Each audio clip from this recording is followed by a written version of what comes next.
Ngadu bang ilas dang baniye ngalamut bangin junom ngalabuya pi hadonu kular babat ngandon Hindai minta baro kila kila kijing kular jongi kila ja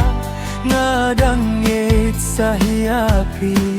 Inray pipatya ngapim kwa kajingit kalakut hatodey kajing shisha neyo nga supos ni ubap hilaye no yanga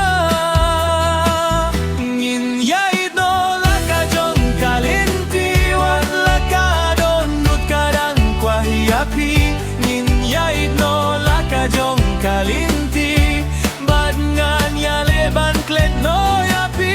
ngin yait no lakajong kalinti wat laki umat na nga kijaw nimkwah ban yait ha kalinti jonga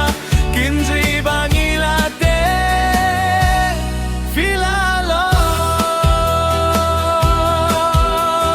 man kamit ngadang kemau ya kipor bangi ya don lang kijing ya kren bat kijing yak men habakin mau min siem kak tang nga berkat hatopi kemau ya kijing pular bangi lakhlay ngadang buhya ki hadong nur kak bapilayen on yang amarwe kajingit kalakut hatode kajing shisha neyo nga supos ni bapilayen no yang ngin yait no lakajong kalinti wat lakadon nut kadang kwa hiapi ngin yait no lakajong kalinti bad ngan ya leban klet no yapi ngin yait no lakajong kalinti wat laki umat na nga kijaw pimkwah ban yait ha kalinti jonga